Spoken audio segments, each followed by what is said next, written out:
Aceh Tenggara, ibu kotanya Kutacani, berada di daerah pegunungan dengan ketinggian 1000 meter di atas permukaan laut. Bagian dari pegunungan Bukit Barisan dan berbatas langsung dengan Sumatera Utara. Aceh Tenggara salah satu dari 3 pintu keluar masuk Aceh. Kabupaten Aceh Tenggara didiami oleh lebih dari 3 suku, yang mana suku Alas merupakan penduduk asli, sedangkan suku-suku lainnya sebagai pendatang, seperti suku Karo, Gayo, dan Aceh. Begitu juga suku Batak Toba, suku Papa, Mandiling. Terdapat juga suku Jawa, Minang, Tionghoa, dan Melayu. Jumlah penduduknya sekitar 220.860 jiwa. Mayoritasnya beragama Islam, selebihnya agama Kristen Protestan dan Katolik. Dibandingkan kabupaten lain, Aceh Tenggara punya gereja yang sangat fenomenal.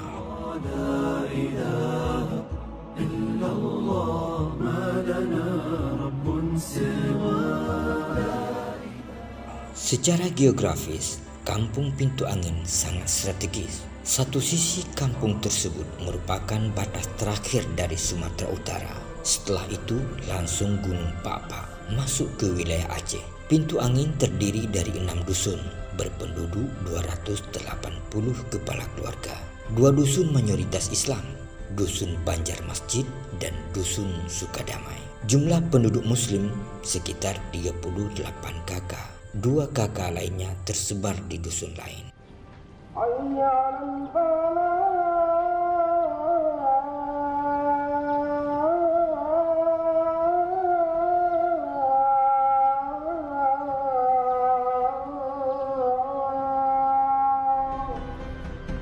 Masjid Pintu Angin ini baru aktif setelah penempatan dai dan baru berlangsung sekitar 2 bulan saat film ini dibuat. Sebelumnya tidak terkelola dengan baik. Peserta salat Jumat sekitar puluhan orang. Walaupun demikian, masjid mulai aktif. Terkadang sulit menampakkan identitas keislamannya jika tidak ada komunitas. Segan-segan. Kalau semakin tidak ada komunitas, maka semakin lama Islam itu juga akan semakin hilang dari kampung tersebut. Begitu kira-kira. Sebab sekarang ini banyak di daerah-daerah yang krisis imam. Terkadang seperti tadi malam kemarin di tempat, dia azan, dia qomat, dia imam. Sebelum ada dai tidak ada Jumat. Iya. Sebelum ada dai belum ada Jumat. Ini baru nih. Jumat perdana ketika Ustaz Jeno kemarin.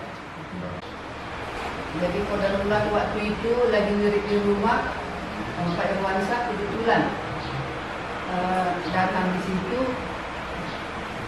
dan menanyakan apa keluhan yang ada di sini. Jadi saya bercerita, Pak Ustadz, anak saya di sini sekolahnya di Katolik. Kalau saya sekolahkan di luar, ya saya tidak sanggup. Jadi mau tak maulah sekolah di sini. Jadi ada keinginan untuk sekolah di pesantren. Karena di sini bukan hanya lemah harta, lemah iman juga.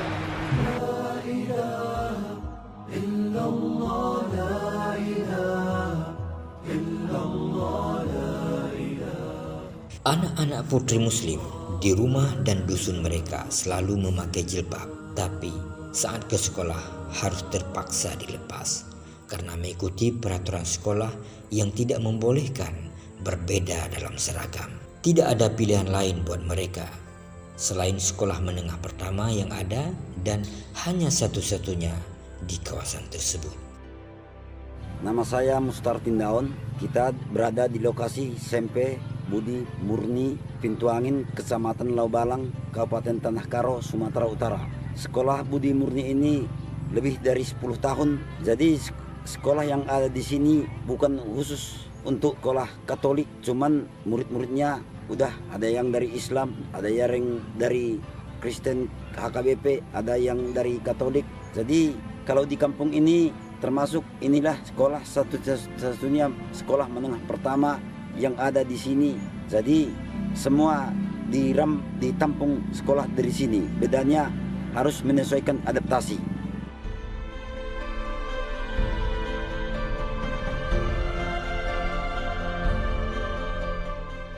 Pendidikan agama Islam di Pintu Angin terkonsentrasi di masjid, meskipun baru 2 bulan dimulai setelah penempatan dai di masjid tersebut. Subhanallah walhamdulillah la ilaha illallah. Hai, nama saya Eva. Sebenarnya Rifika punya supaya tinggalnya sekadami. Kalian agamanya apa? Allahu Akbar. Subhanallah walhamdulillah.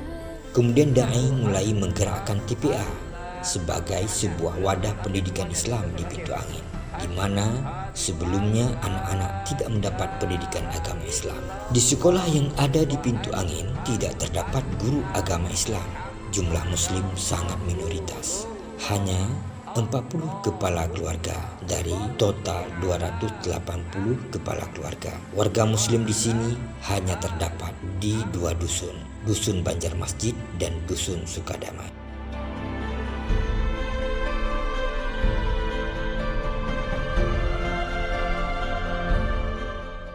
Anak-anak usia sekolah dasar ketika ditanya mengenai yang paling prinsipil tentang agama Islam, saat ada yang bertanya, siapa Tuhanmu yang sebenarnya? Atau bagaimana kamu berdoa saat makan? Mereka menjawabnya dengan penuh keraguan. Orang tuanya pun bukan solusi yang bisa diharapkan untuk pendidikan Islam. Sebahagian dari penduduk Pintu Angin berstatus sebagai mu'alaf karena proses perkawinan atau menerima Islam secara turun-temurun. Wa malahu min hadin wa ila samuda. Yesi bisa menjawab semua pertanyaan sederhana tentang dasar agama Islam dengan baik. Tim kami menelusuri lebih lanjut mengapa Yesi bisa menjawab dan berbeda dengan kawan lainnya, dan mengapa Yesi punya pengetahuan dasar agama yang lebih baik dari kawan-kawannya. Nama saya Masitah Bru Ginting, anak saya 3. Saya bekerja sebagai guru, cuman karena kekurangan biaya, saya menyekolahkan anak saya di sekolah RK, agama Katolik. Jadi walaupun anak saya sekolahkan di sekolah agama Katolik, saya tetap membimbing anak saya dengan pelajaran agama. Masitah Ginting merupakan ibu kandung dari Yesi. Sebagai seorang ibu, Masitah sadar akan tanggung jawabnya yang mewarisi generasi Islam yang hidup di tengah masyarakat sebagai minoritas, di mana akses pendidikan Islam secara formal sulit diperoleh. Maka di rumah, Masitah Ginting memperkuat pendidikan Islam untuk anaknya. Ia seorang guru agama honorer di sebuah sekolah negeri di desanya. Untuk menyekolahkan anaknya ke pesantren, ia sudah tak mampu secara ekonomi. Masitah Ginting pasrah dan hanya bisa berharap dan berdoa semoga ada di kejauhan sana ada yang mendengar keluhannya dan melihat kondisi kaum muslim di desanya. Lalu bagaimana dengan kondisi anak-anak Islam lainnya di desa ini, yang mana orang tua mereka hanya petani biasa yang tidak mengerti agama dan mungkin tidak tahu siapa Tuhannya. Saya selalu berdoa semoga anak saya terbuka pintu hatinya, mau sekolah di pesantren ataupun sekolah agama, supaya ilmunya bisa bertambah, mendalami bagaimana agama Islam. Saya ingin melanjutkan cita-cita ibu saya ingin masuk pesantren. Di rumah, Yesi harus membantu ibunya untuk memenuhi kebutuhan hidup sehari-hari. Jam belajarnya tergurus dan tersita. Ia juga tidak punya pilihan pendidikan yang memadai. Yesi bagaikan anak yatim. Ayah kandungnya telah lama pergi merantau ke tempat lain. Ia kini menyandang predikat yatim sosial. Agama Islam dan Kristen di desa ini ditengahi oleh adat yang kuat yang menyatu kondisi masyarakat beragama untuk tetap hidup rukun dan damai. Dengan dua perbedaan, mereka hidup dan berinteraksi, saling menawarkan solusi untuk menjalin kesepakatan adat budaya, bahkan pada level tertinggi yang mampu mereka pahami. Inilah desa kami, Desa Pintu Angin, Kecamatan Lawalang, di mana penduduk masyarakatnya beradat Batak, yaitu Batak Toba, Batak Simalungun, Batak Karo, Batak Pak, dan juga agama berbeda-beda, yaitu agamanya agama Muslim ataupun Islam dan Nasrani. Dan pada saat ini ada kegiatan di sini, adat istiadat pesta pernikahan masyarakat kami, di mana di sini acaranya itu yang disebut Tonggoraja, membayar utang adat kepada pihak perempuan. Dan di sini jenis kegiatan untuk acara pestanya itu dibuat bermacam, bersatu juga. Ada yang dibuat cara masak, arti makanan untuk orang Muslim dan juga Nasrani, beda-beda tempat, tapi untuk makannya nanti satu tempat. Itulah untuk membuat suatu kekompakan, biar jangan ada perpecahan agama di desa kami.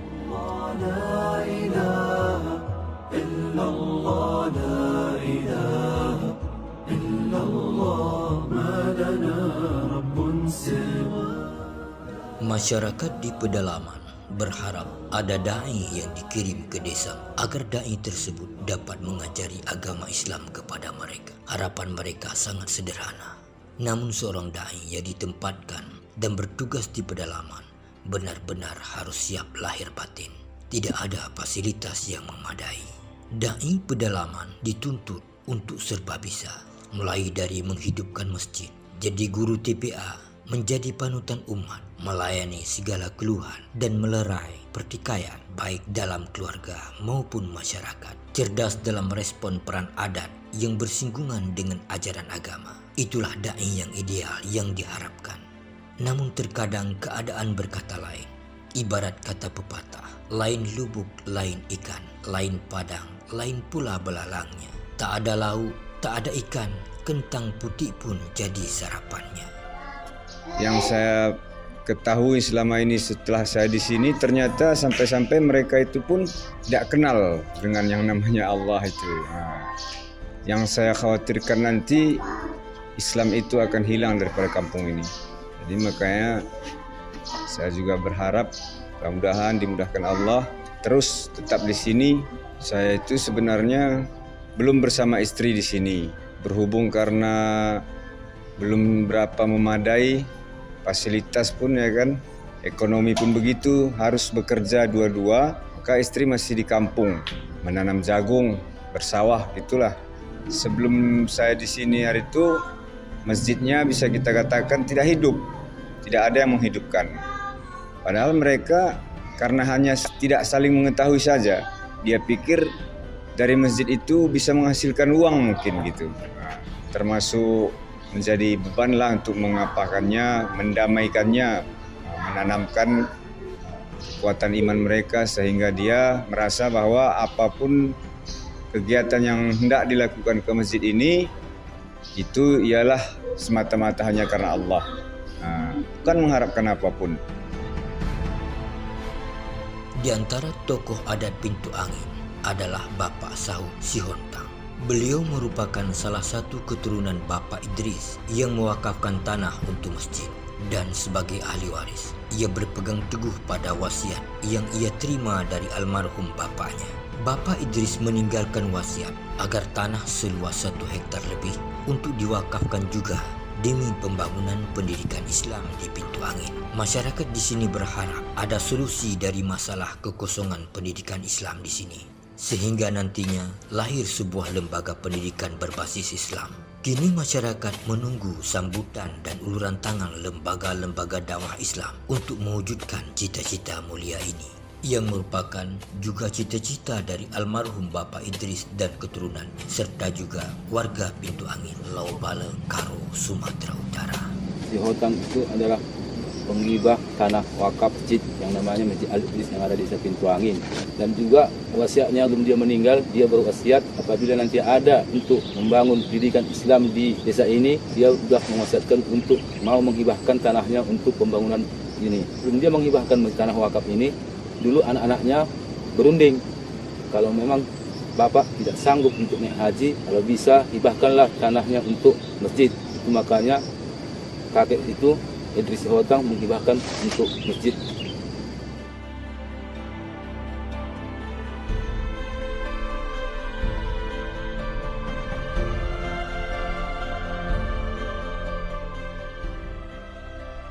Bersebelahan dengan desa Pintu Angin terdapat puncak Gunung Pak-Pak dalam area Kecamatan Loser, termasuk kampung terakhir Aceh sebelum masuk Sumatera Utara. Mayoritas penduduknya adalah etnis Pak-Pak yang berasal dari Pak-Pak Barat, namun ada juga etnis Karo dan Alas.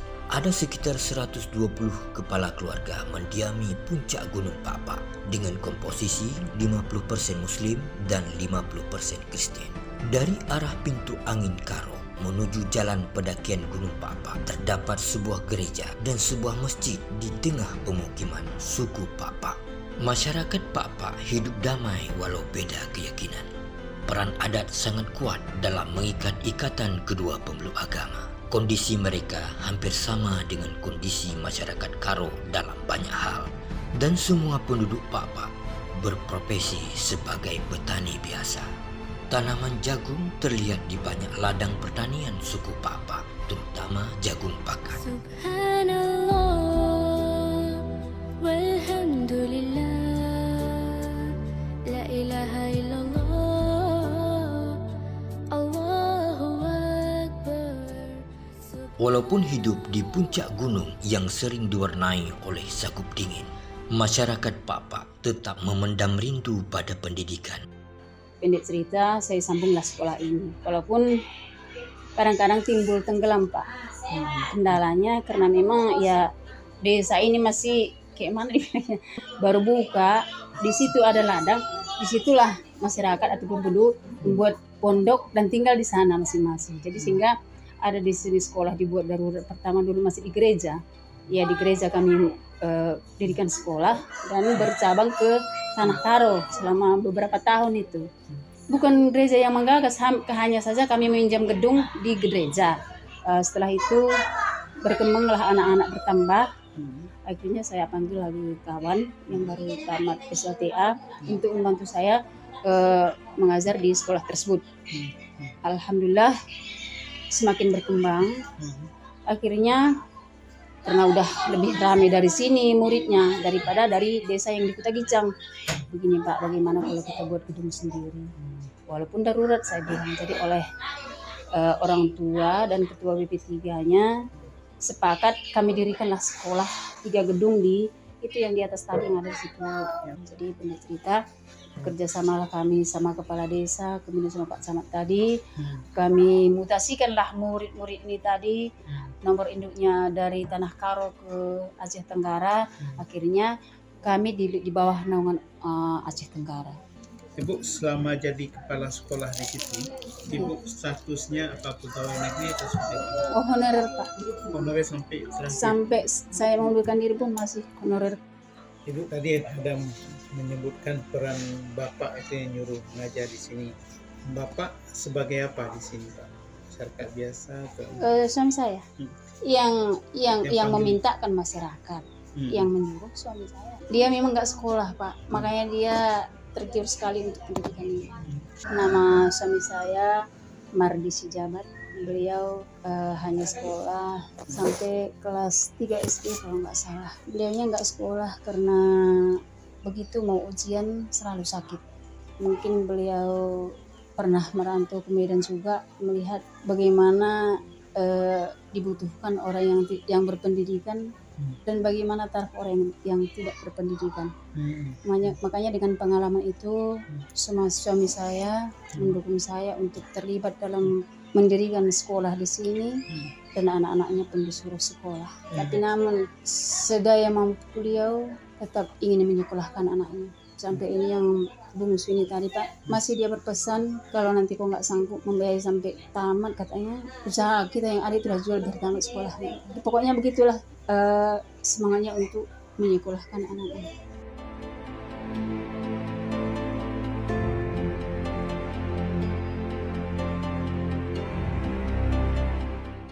Di puncak gunung itu hanya ada 1 SD tidak begitu jauh dari rumah penduduk. Sedangkan untuk jenjang SMP, anak-anak Pak-Pak harus turun gunung ke sekolah Katolik di desa Pintu Angin. Anak-anak dan orang tua suku Pak-Pak harus mampu melawan kondisi alam yang sangat rumit, terjal dan sangat berbahaya.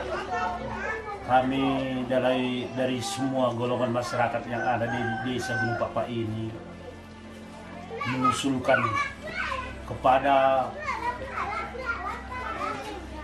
orang-orang tua kami yang datang dari jauh-jauh dari Banda Aceh sana untuk kemari untuk memeriksa, menyelidik macam mana desa kami di Gunung Papa ini. Kami sungguh membutuhkan dai karena kami di desa ini sungguh minim sekali untuk pengetahuan kami, karena kami di desa terpencil, sangat jauh terpencil. Ibarat hujan, jalan kami pun jalan kaki, nggak boleh ditempuh dalam 2 jam, 4 km jalan kaki kalau musim hujan. Karena di desa kami ini sungguh jauh tertinggal, karena kami di sini bercampur baur dalam 2 umat, non muslim dan muslim.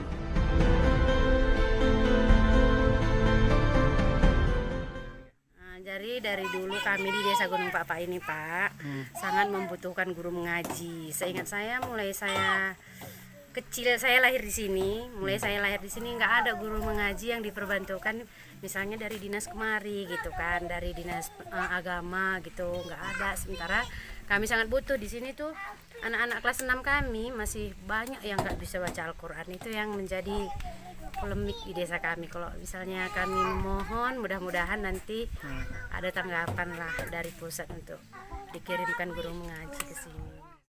Masyarakat Muslim Gunung Papa sadar akan minim pengetahuan agama yang mereka miliki. Oleh karena itu, mereka sudah lama menyimpan harapan yang sangat dalam. Semoga ada seorang dai yang mau ditempatkan di desa mereka sebagai pembimbing dan guru untuk mendampingi hidup dalam cahaya pengetahuan.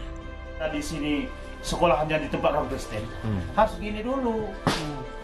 Jadi kita nggak gitu, harus Allahu Akbar. Gitu, orang itu gini, dipegangin dulu semua. Baru masuk sekolah, kalau nggak boleh. Setelah berbaris, begitu dulu semua murid itu. Walaupun muslim apa segala macam, harus di baris itu harus gini dulu dia. Dengan nama bapak. Udah berlokal. Gitu. Kalau RK kan gitu. Setelah dulu dia di kursi, di bangku. Mulai ketua yang menangkap bendahara belum jemaah. Bendahara kena dahulu. Mereka sangat khawatir pengaruh buruk lingkungan akan menghancurkan generasi Muslim Gunung Papa, karena bukan hanya lingkungan baik yang bisa berdampingan dengan masyarakat, namun lingkungan buruk juga bisa hidup berdampingan dalam sebuah kedamaian 2 keyakinan.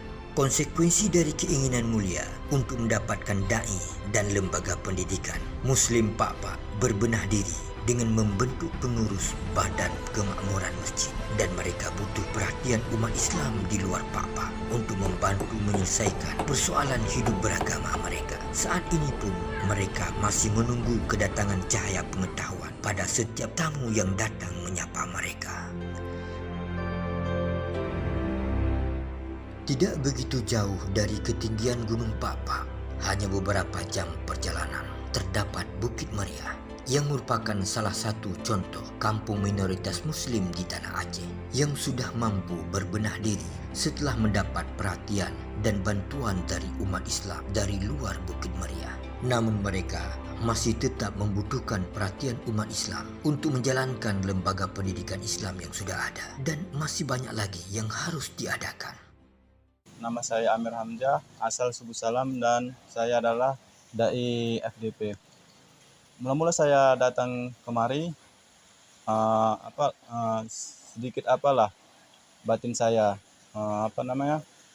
sedikit tergugah karena di dalam satu desa ada 7 gereja. Ini sangat susah lah kita memperbaiki masyarakatnya. Apa yang saya dialami, karena kan saya dulu tinggalnya kalangan Muslim, bukan kalangan yang banyak gerejanya. Pertama kali saya datang di sini, masjid belum ada, masih pembangunan. Saya itu Muslim pun kalau datang malam-malam, kalau hujan nggak ada. Cuman yang dekat-dekat sih, yang dekat-dekat aja. Sebenarnya dulu desa ini kian masalah agama sangat minim kali. Anak-anak pengajian pun minim sekali. Dulunya tidak ada pengajian, apapun tidak ada. Kalaupun ada istilahnya orang meninggal di desa ini, hanya diundang orang luar untuk mengerjakan fardu kifayah. Jadi waktu itu saya bingung karena di sini masjid tidak ada. Muslim minim kali. 150 kakak sini masyarakatnya, 27 kakak yang muslim. Itu pun terpencar-pencar waktu itu. Ini cerita singkat saya katakan. Ada tanah. Nanti ini langsung nanti jumpa sama yang punya. Kebetulan ini sakit yang punya tanah ini di Jakarta. Harus hari itu dikirim uang. Hari itu, jam itu, uang itu harus sampai ke Jakarta. Membayar orang sakit tadi yang punya tanah ini. Maka kita buat dalam masjid ini. Dulu masjid ini hanya tapak-tapak aja lah.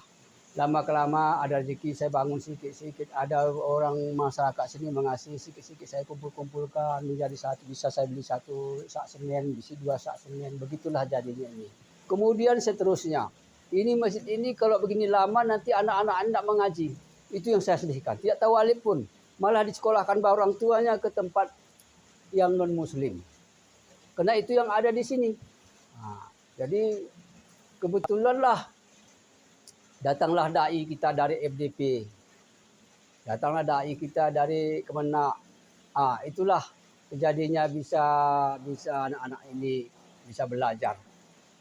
Kemudian sampai tahun ke tahun, udah berapa tahun yang lalu, sampai hari besar, hari raya, puasa Ramadan, begitu Idul Fitri, anak-anak tidak ada yang gembira.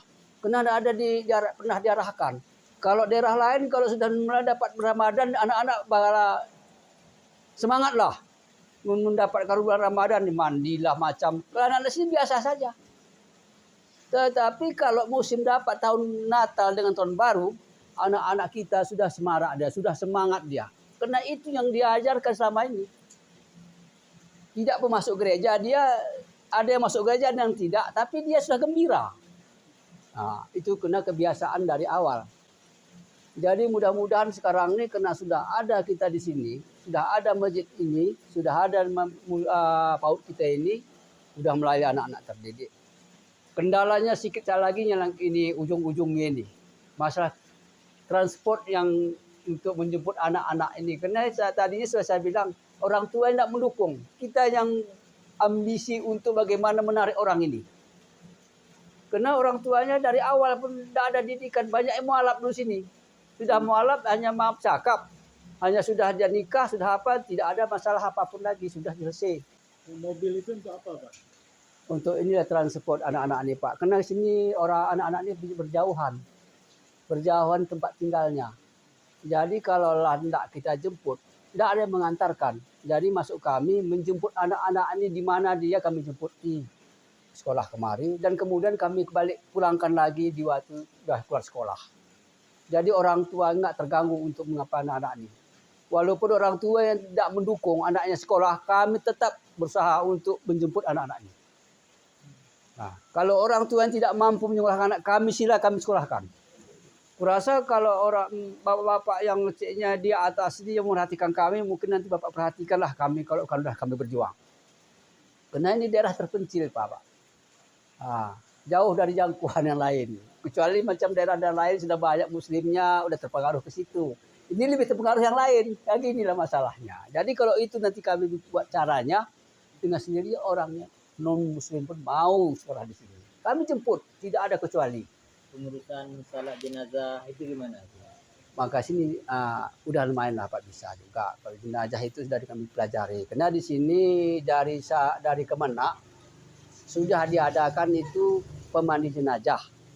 Sudah diadakan penggali kuburan. Sudah diadakan imam Kak Bilal. Itu sudah dari orang itu yang mengadakan ini semua. Bukan kita.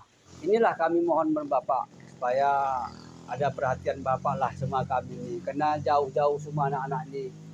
Kalau tidak dijemput, tidak ada yang mengantarkan. Jadi anak-anak itu perlu pendidikan. Jadi kami sudah ada guru. Kalau kita becak nih Pak, keadaan medannya kita tidak mampu. Jalan kita tidak mengizinkan. Becak 3 roda. Datang dan lihatlah kondisi umat Islam di sana yang ada di pedalaman yang jauh. Kemudian kabarkan pada dunia Islam bahwa mereka tidak dibiarkan sendiri melawan kebodohan. Katakan pada mereka bahwa kita semua adalah bersaudara, agar mereka tahu bahwa agama Islam yang mereka anut adalah agama yang mulia, menyembah Tuhan yang Esa, Tuhan pemilik cahaya rahmat bagi seluruh manusia.